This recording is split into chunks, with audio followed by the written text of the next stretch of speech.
are grateful to have the Undersecretary of Defense for Policy, Dr. Colin Kahl. We'll have roughly 30 minutes today for our discussion, and we will endeavor to get through as many questions as possible in the briefing room and online. If I do not call you out by your name and your outlet, if you can please introduce yourself when asking your question. And with that, I will toss it to Dr. Kahl. Great. Thanks, Dave. Good afternoon, everybody. I'm deeply grateful for another opportunity to address you all today, this time ahead of my travel to the NATO summit in Vilnius with the President and with Secretary Austin next week, and before my eventual transition from leading our policy apparatus here in the Pentagon, which has been the honor of my lifetime at such a critical period in the global security environment. As you know, NATO leaders will convene in Vilnius at a crucial juncture for transatlantic security. 17 months into Russia's unlawful aggression against Ukraine, we bear witness to the tragedy unfolding in the heart of Europe, a tragedy that Vladimir Putin can end at any time, as by every measure, his objectives have not been fulfilled and they will not be fulfilled in Ukraine. The nations of NATO stand united alongside nations from around the world, showing an unwavering determination to provide unprecedented support to Ukraine while simultaneously strengthening the alliance's own deterrence and defense.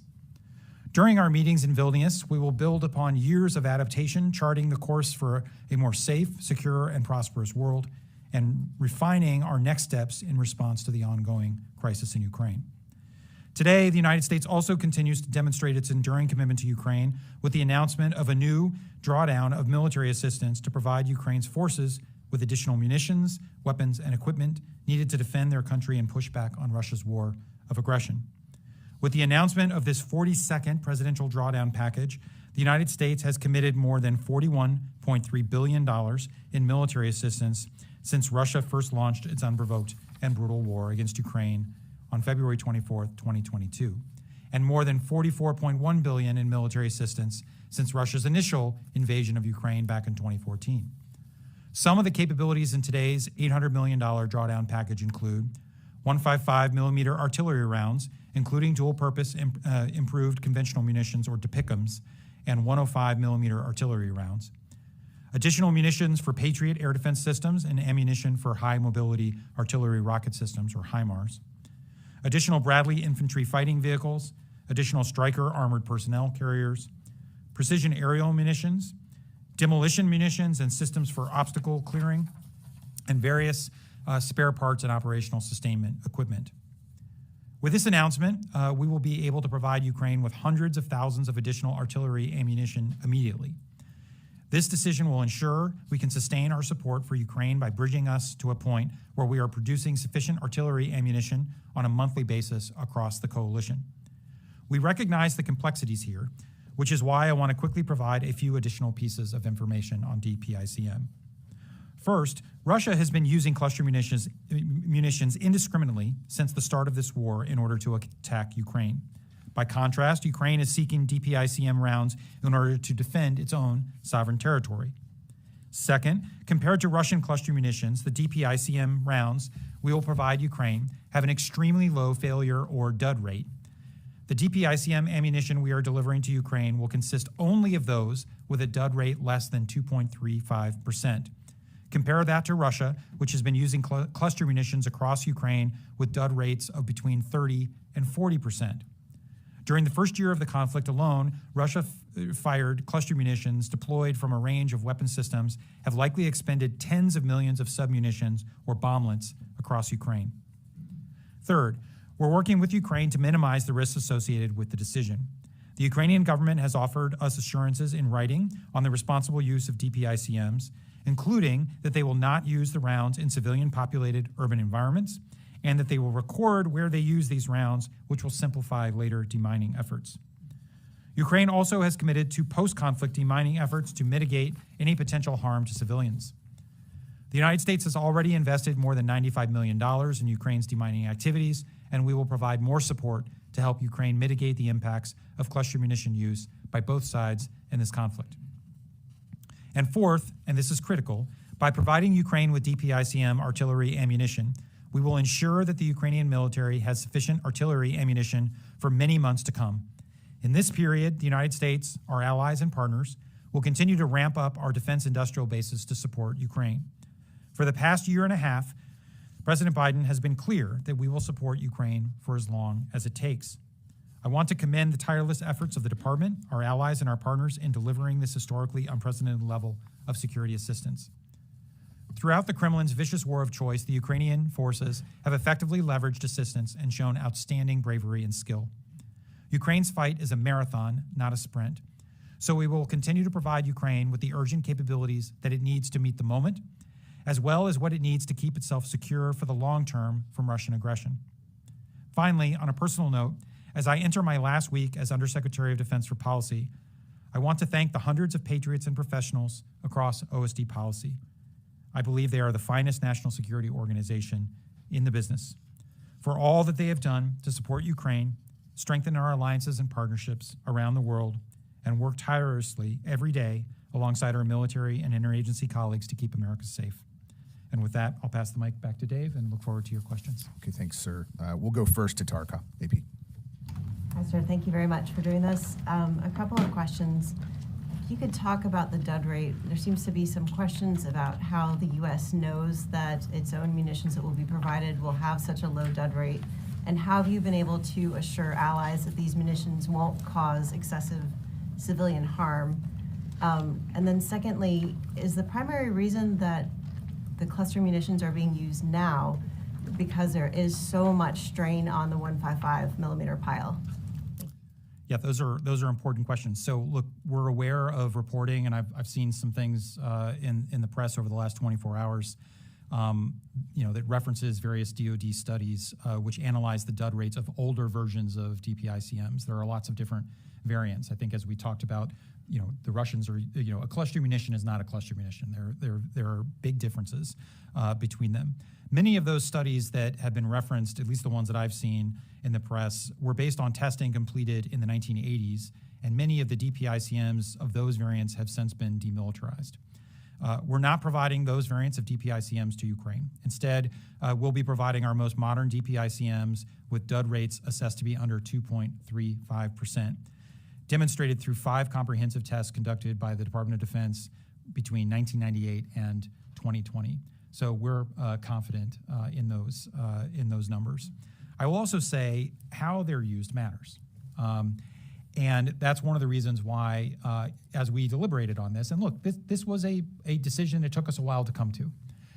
And all the concerns that people have raised, the humanitarian concerns, what the reaction of allies and partners would be, what the reaction would be on the Hill, all of these things were debated and adjudicated within the interagency. But one of the things, in addition to the fact that we weren't providing cluster munitions above the dud rate that I talked about, was the assurances that we got from the Ukrainian side on this. We've gotten these assurances in writing. The Secretary had an opportunity to discuss this with Minister Reznikov yesterday, and he reiterated those assurances. And as I said in my opening, those assurances are essentially that they would not use DPICM in urban areas that are populated by civilians, and that there would be a careful accounting of where they use these weapons. That's going to matter for future demining efforts.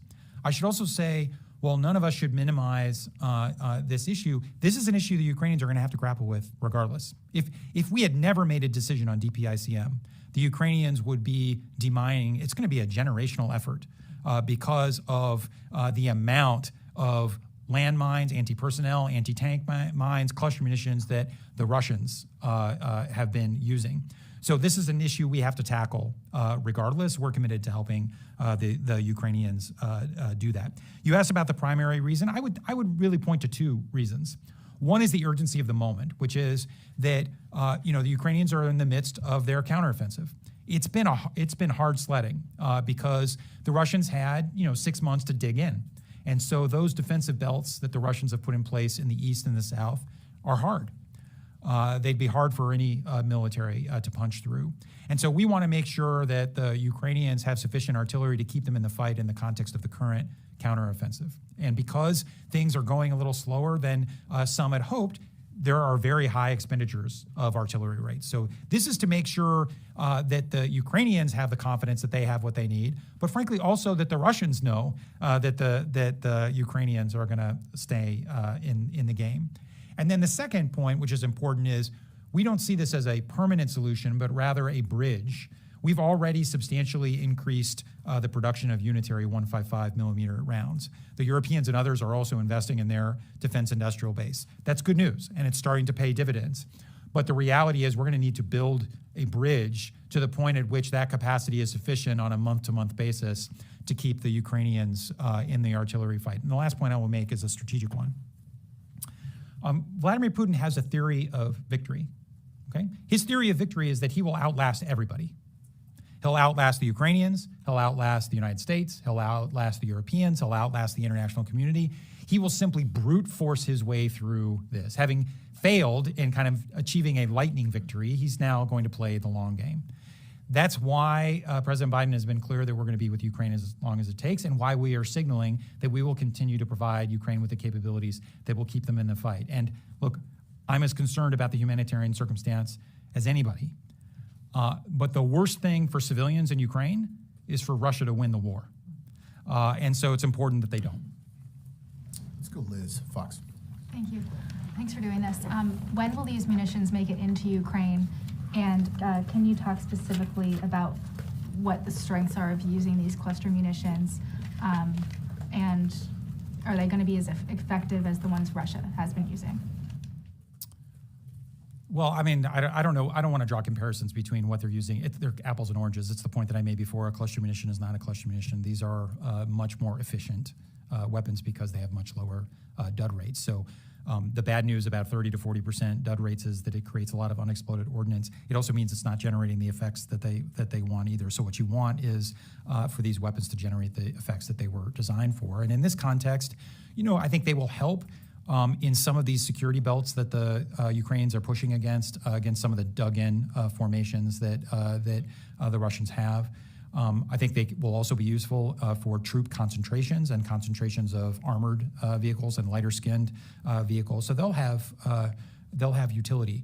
I think it's important that they have a mix of capabilities. It's not no one capability is a silver bullet. So they have unitary 155 high explosive rounds. They have the Excalibur rounds, which are GPS guided. They obviously have the rocket systems that we have transferred to them in the form of Gimler. So it's really no one thing is going to make a difference, but I think this gives them an extra arrow in their quiver. On the timing, I'm going to be a little circumspect for operational security reasons. We have been pretty cautious about talking about specific timelines. The one thing I will say is they will deliver in a time frame that is relevant for the counteroffensive. Great. Let's go, Tony Bloomberg. I had a couple questions. Has the United States ever used the DPICM in combat? I don't think they have. So how robust are our inventories? And why was these in U.S. inventory anyway? Were these used to plan for a North Korea invasion kind of scenario? Yeah, I'll have to get back to you on previous uses. My understanding is there were uses of DPICM back, but it may go back to the Gulf War, but I may have that wrong. So let's get back to you on that. I will say they're in our inventories because there are a range of contingency plans where this could be useful.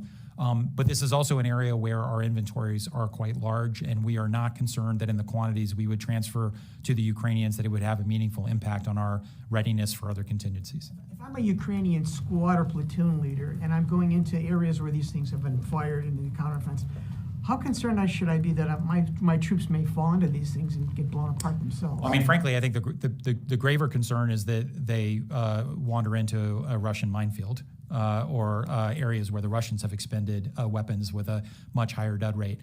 I think that this is a reason, though, they were only transferring DPICM with a very low dud rate. There are variants with higher dud rates that we're not transferring.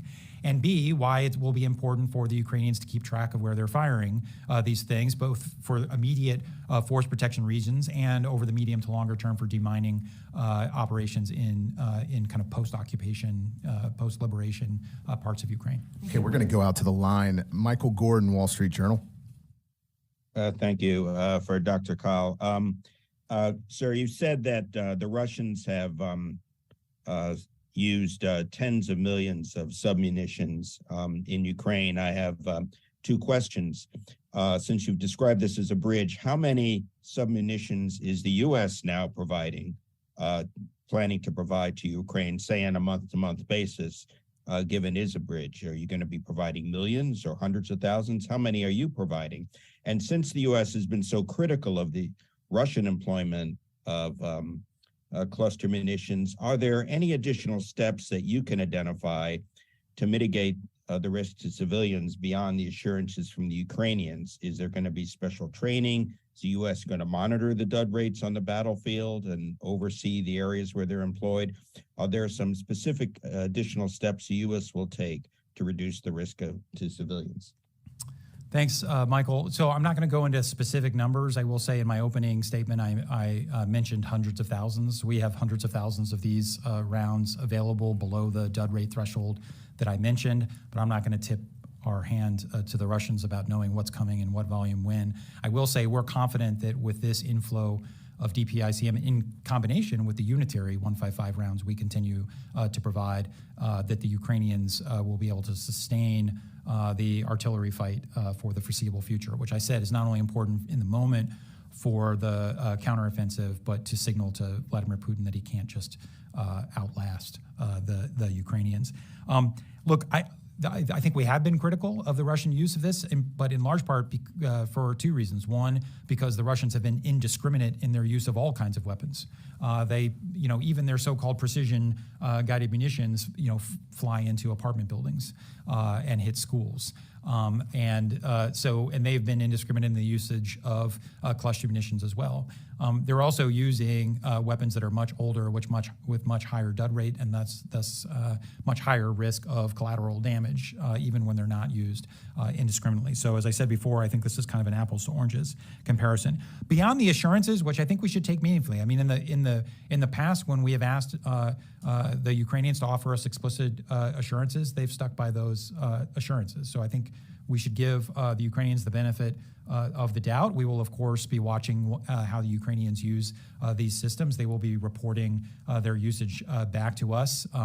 And so we can always make judgments later if we feel like those assurances are not being met. But I'm confident that the Ukrainians will be true to their word. I'll also say that, like with every system that we provide the Ukrainians, there will be not just training, but kind of coaching and mentoring associated with this. And I think one of the reasons why the Ukrainians have been so effective in employing the artillery they have had, regardless of system, is that they've received some coaching and mentoring from the United States about the best employment of that. And so we'll continue to do that. So one more online. We'll go to Lee Sangmin of Radio Free Asia.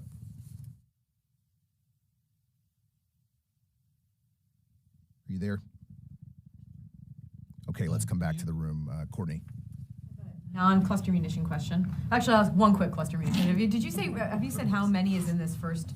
So I'm not going to go into specific numbers. We talked about hundreds of thousands of munitions, but I'm not going to. But that's U.S. stockpiles, hundreds of thousands, right? But I'm not going to talk about how much in each tranche. All I'm going to say is we have hundreds of thousands that are available at this dud rate, and that we believe the numbers and our ability to flow them into Ukraine will be sufficient to keep them not only in the current fight, but to build this bridge to increase capacity on the 155 unitary rounds. Each tranche, that means you're going to have more tranches. This isn't just a one-time delivery then, I guess, too, right? That's very. I don't want to prejudge decisions that haven't been made, since at the end of the day, these are decisions the President of the the Secretary recommends to the President signs off on. I will just say this, we have the capacity to continue to flow additional rounds forward, and if we were to do so, we have sufficient quantities to be able to do the things I said. Since we have you here, I'm wondering if you can talk a little bit about these recent interactions with the Iranian Navy, and just give us a sense. It seems as if there's been like a small uptick, at least this week, in these incidents. If you have any sense of why now, why Iran is doing this, actions like this tend to be a response to something. Yeah. And what the message could be from Iran to this? Well, first of all, it's not completely clear. And frankly, it's not a very effective message to essentially engage in piracy on the high seas and shoot at unarmed civilian maritime craft. I think as you're all tracking, essentially there were two incidents in the past few days that occurred within a few hours of each other. The first incident was a case in which an Iranian vessel approached the Marshall Islands flagged oil tanker, the TRF Moss, in the Gulf of Oman. The Iranian vessel departed the scene when the U.S. Navy guided missile destroyer USS McFall arrived. And then there was a second incident 3 hours later where an Iranian vessel closed within 1 mile and fired multiple long bursts from small arms and crew-served weapons. And the Navy received a distress call from the Bahamian-flagged oil tanker Richmond Voyager, and the USS McFall responded again. Why the Iranians are doing this at this moment is not at all clear to us. I think it's a better question left to them. But it's got the highest attention of the department. I'll just say as a personal anecdote, I don't know if any of you were here on the 4th of July for the fireworks display. It's a cool place to watch the fireworks. But as the 9:30, as the crescendo of fireworks was occurring over the mall, I got a call on my cell phone. I was out on the lawn with my kids, and it was SecDef Cable saying that the secretary wanted to convene a secure call with his senior leadership team to discuss these issues because the second incident was ongoing.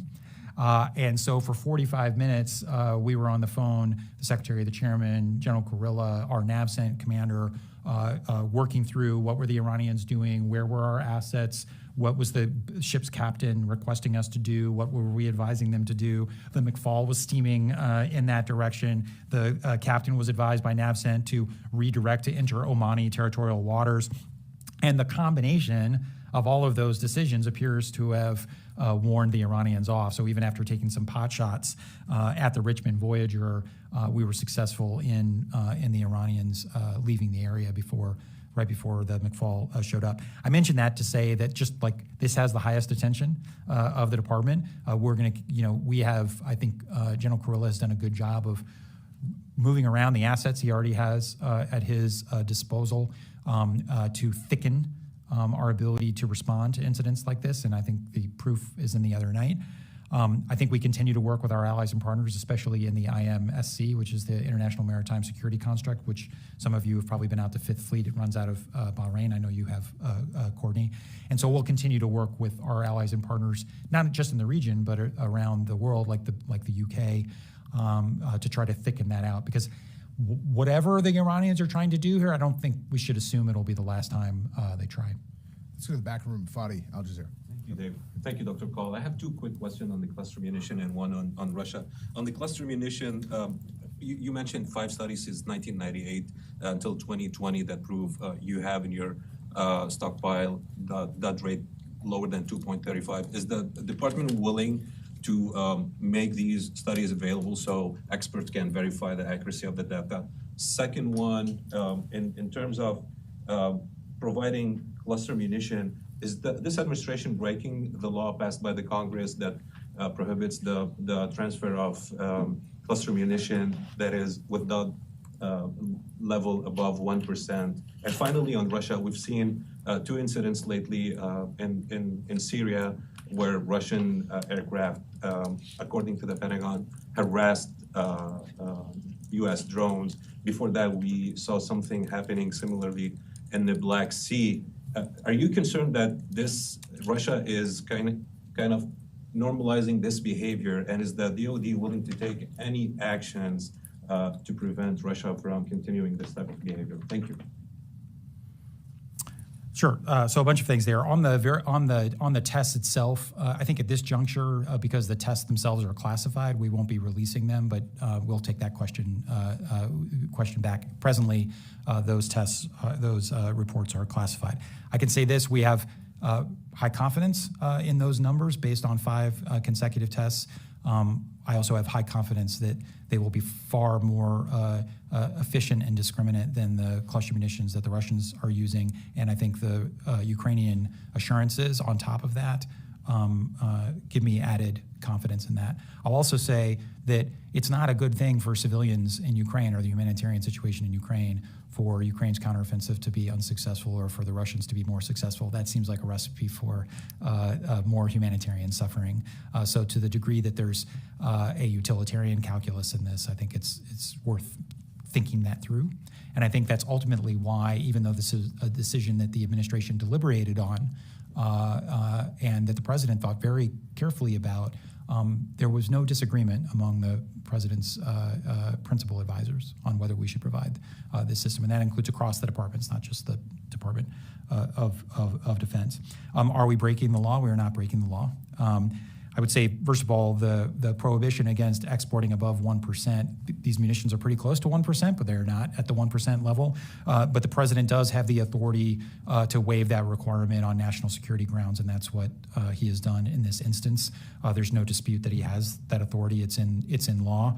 But we also didn't make this as a unilateral decision. We've been having conversations with, informal conversations for weeks with the Hill. I'm sure many of you have had your own conversations with members on both sides of the aisle on the Hill. This is obviously a capability that the Ukrainians have been asking for a while, and we continued those consultations with the Hill and escalated them as we got closer to this decision. So it doesn't mean everybody in Congress will agree, but I think everybody will agree that it was within the right of the president to do this. On the Syrian, on the Russian activities in Syria, yeah, I mean, I think we've seen activities by the Russians Air Force to encroach on kind of the informal arrangements we have with them about deconflicting airspace. I will say that it does concern us, and I do think what we don't want to be is in a situation where they are normalizing behavior where there can be an incident. It would be, I think, significant if there was an incident involving an uncrewed system. It would be even more significant if it involved piloted aircraft. So we will continue to highlight when the Russians engage in reckless, unprofessional behavior in the skies. We will highlight for the world so that when and if an incident happens, people will know who's at fault here. And we hope to dissuade the Russians from continuing this pattern of behavior because, incidents and accidents, if they occur, can spin out of control. That's not in our interest, but it's also not in Russia's interest. So we'll continue to make that point to them. Okay, we're going to go out for one more. Eric Schmidt, New York Times. Yes, Dr. Call, you acknowledged that the Ukrainian counteroffensive is going slower than anticipated, attributing some of that to the Russian defenses, including minefields. But could you also discuss the limitations of the combined arms training, the short duration training that they got the Ukrainians, and to what extent they've been able to absorb that kind of training and apply it in this kind of difficult battlefield situation? Thank you. Yeah, I mean, first, I think, as the Ukrainian leadership has said, this isn't a movie, right? So this is things are hard. In real war, things are hard. Sometimes things go faster than you think, like in Kharkiv last fall. Sometimes it's a slog, like it was in Kherson last fall. I think when you're talking about eastern and southern Ukraine, the Russians have had, during the winter, neither side was standing still, right? The Ukrainians, with our assistance and the assistance of the allies and partners, were building this mountain of steel for the counteroffensive. The Russians were digging in, laying minefields, anti-tank obstacles and barriers, trench lines. And so we always knew it was going to be tough. Eric, I think to your point about the combined arms training, I think we should draw lessons at the end, not in the middle. And I think we're only in the beginning of the middle. And I say that because, a number of brigades went through training in Germany and elsewhere by the United States and our allies to get them ready for this fight. It was truncated relative to, what a U.S. Army unit might go through. But I think the Ukrainians have regularly proved that they can kind of step on the accelerator pedal and be pretty proficient. It does, of course, it pushes them out of their comfort zone a little bit because this, has them employing fire and maneuver in a way that's more familiar to NATO forces than kind of forces that have a Soviet legacy and Soviet doctrine behind them. So it is, requiring them to fight in different ways. But I will say this: I am not particularly. It is slower than we had hoped. Again, Ukrainian officials have said as much. But the Ukrainians have a lot of combat power left. And in fact, the majority of their combat power for this fight has not been brought to bear. And so what you're seeing across the east and the south is the Ukrainians deliberately and understandably deliberately probing for weak spots And I think the real test will be when they identify weak spots or create weak spots and generate a breach, how rapidly they're able to exploit that with the combat power that they have in reserve, and how rapidly the Russians will be able to respond. And Eric, I don't know the answers to either of those questions because we're not at the point in the battle yet. Okay, we're going to come back in the room for two more. Phil? Just a quick follow on that. I mean, do you think then that the Ukrainians are making effective use of the materials the United States has provided, or not yet? And then I want to ask you about Prigozhin. What do you know about him? What is his status? What is he doing in Russia? What do you think his future is? So on the effective use piece, look, this stuff is hard. And especially if you're encountering it and using techniques, procedures, and capabilities that you're not familiar with. I think the Ukrainians are doing their best. I think they are determined to liberate these areas from Russian occupation. I think the Russians probably were more successful in digging in more deeply than perhaps was fully appreciated. No plan survives first contact with the enemy. So they are moving deliberately against the threat that's there. I would return to the point that I made. I think that it's too early to judge how the counteroffensive is going one way or the other because we're at the beginning of the middle. They are still probing Russian lines and Russian areas for weak spots, and the real test will be when they identify those, how rapidly they are able to exploit those weak spots. And we will continue to offer our advice where it's useful, but at the end of the day, these are Ukrainian choices because after all, it's their lives that are on the line. It's their territory that's on the line. So we can provide coaching, advice, mentoring, but at the end of the day, they're going to make the decisions that they believe is right. Prigozhin, where he is, what he's up to, I have no idea. And I really don't want to speculate. I see the same things that you see. It's clear that the Russian state is trying to systematically dismantle his empire and put piece parts in different places. What the ultimate end game Putin has for Prigozhin and the remnants of Wagner, I think, is still to be determined. But I just don't want to speculate about, is he in Belarus? Is he in St. Petersburg or Moscow or somewhere else? I don't know where he is. Let's close with Jim Garamone. Sir, thanks for doing this. And as this is our last chance to get you, at least in this position at this time, I'd like to broaden it a little bit. President Biden, Secretary Austin, Secretary Blinken, many others say that the U.S. asymmetric advantage is its network of allies, partners, and friends. Yet there are many Americans who really believe that the United States should go it alone. And given your experience, not only this time, but in your previous stints with the other administrations and here at the Pentagon, what do you tell people like that? And what do you tell them that allies and partners bring to the collective defense? Yeah, it's a great question. And look, I think we've tried as an administration to test a proposition, right? I don't think it's a partisan point to say that, there were at least some in the previous administration that didn't value our allies and partners in quite the way that we do. And they're at the center. They're at the center of our national security strategy. They're at the center of our national defense strategy. We do use these, fancy jargons like asymmetric advantage and network of allies and partners. But what it really adds up to, and I think, the average person in a bar can understand, is international relations is a team sport. The United States is the most powerful country in the world. We're the most powerful country in the history of the world. We have the best military in the world. We have the best military in the history of the world.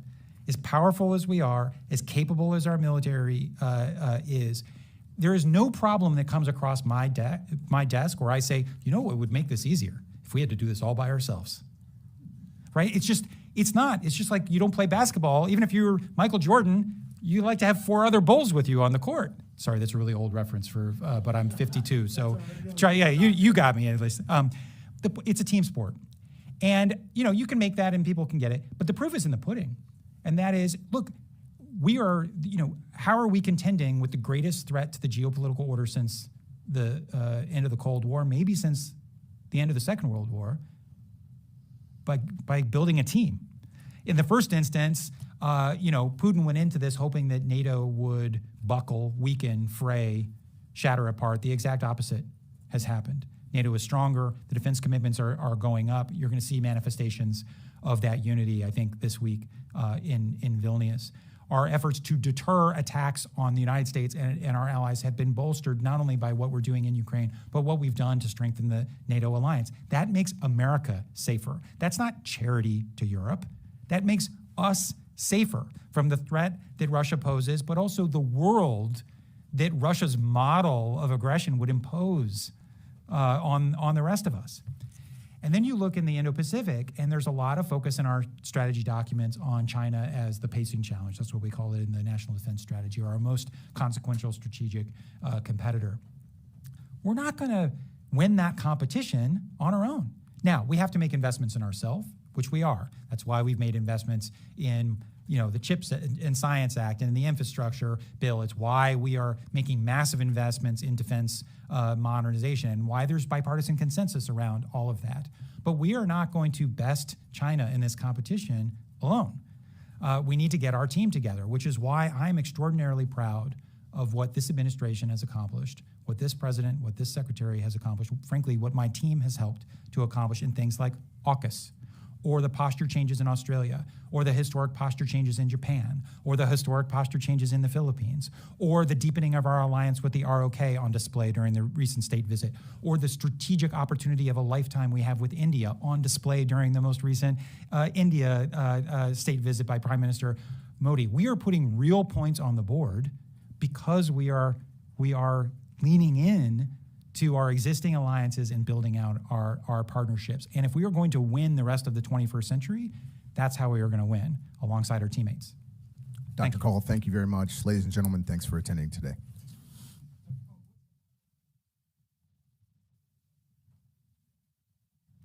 I'm not going to comment on this.